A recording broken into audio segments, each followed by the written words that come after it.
ભગવાન હંમેશા ભક્તની પરીક્ષા લેતો હોય છે, કસોટી લેતો હોય છે, અને પછી કસોટીમાંથી પાર થાય પછી ધાર્યું ન હોય એવો લાભ ભગવાન આપે છે.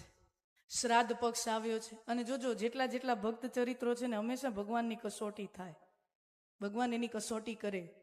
શ્રાદ્ધ પક્ષ આવ્યો છે, નિરંતર દર વર્ષે નરસિંહ મહેતાના મોટા ભાઈ પિતાનું શ્રાદ્ધ દર વર્ષે કરે. નરસિંહ મહેતા કરતાલ લઈને હે ગોવિંદ હે માધવ હે ગોવિંદ હે માધવ એ કરતાલ લઈને એ ભજન ગાય. પણ આપણે જાણીએ કે નરસિંહ મહેતાની આર્થિક પરિસ્થિતિ કેવી. દર વર્ષે શ્રાદ્ધ પક્ષમાં પિતાનું શ્રાદ્ધ આવે એટલે મોટા ભાઈ નરસિંહ મહેતાના ઘરે આવે કે કાલે તમે 2 જણા આવી જજો, ભીંડો સુધારવાનો છે, બટેટા સુધારવાના છે, ચૂલો ખોદવાનો છે, દાળ શાક બનાવવાના છે. તમે તો આમ તો કોઈ દી નહીં કરો, કાંઈ નહીં તો અહીંયા આવીને મદદ તો કરો. એટલે દર વર્ષની જેમ મોટા ભાઈ નરસિંહ મહેતાને કહેવા આવે છે કે આવતીકાલે પિતાજીનું શ્રાદ્ધ છે, તમે 2 જણા સમયસર પહોંચી જાજો ને આટલું આટલું કામ કરવાનું છે ને કામ કરી લેજો. મોટા ભાઈ આવ્યા, નરસિંહ મહેતાની કુટિયા બંધ છે, એક ખિડકી ખુલી, એક બારી ખુલી છે અને અંદરથી કરતાલની ધ્વનિ સાથે ભગવાનની ધૂન ગવાઈ રહેતી હોય એવો સ્વરનાદ સમજાય. અને એમાંય નરસિંહ મહેતાના મોટા ભાઈનો ઓર ક્રોધ આવે. હવારે ભજન, બપોરે ભજન, હાંજે ભજન, જ્યારે આવું ત્યારે ભજન ભજન ભજન. વ્યવહારી માણસ જ નથી, સંસારી માણસ જ નથી. જ્યારે આવું ત્યારે ભજન. નરસિંહ મહેતા બાણું ખોલો, એ નરસિંહ બાણું ખોલો.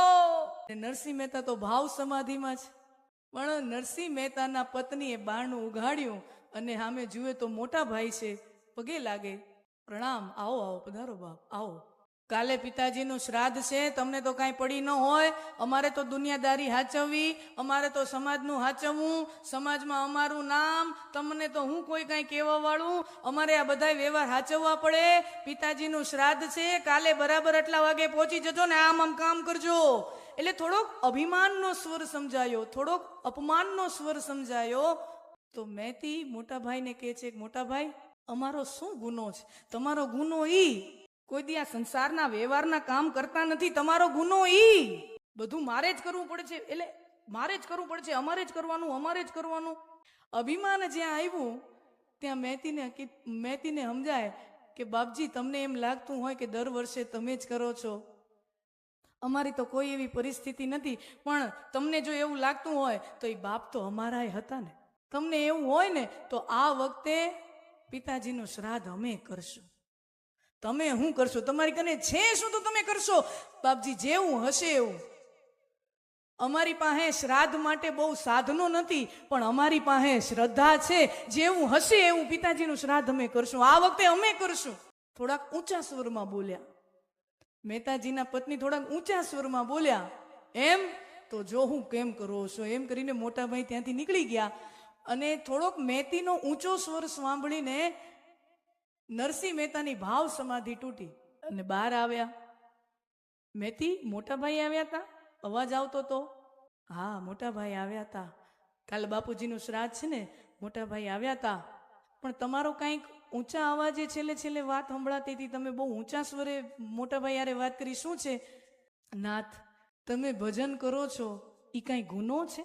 તમે ભગવાનનું ભજન કરો છો એ કઈ ગુનો છે?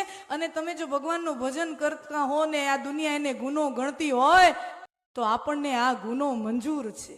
જો તમે આ દુનિયા એને ગુનો ગણતી હોય, અપરાધ ગણતી હોય તો આપણને અપરાધ મંજૂર છે. પણ બહુ કહેતા હતા ને મોટા ભાઈ, મારાથી આ વખતે રહેવાનું નહીં. તો પછી મેં જરાક સામે કહી દીધું કે તમારે આ વખતે શ્રાદ્ધ અમે કરશું, આ વખતે શ્રાદ્ધ અમે કરશું. મારાથી કહેવાઈ ગયું, ભાવમાં કહેવાઈ ગયું. આ વખતે શ્રાદ્ધ આપણે કરશું એવું તમે કહેતા તો કહી દીધું, પણ આપણી કને છે શું?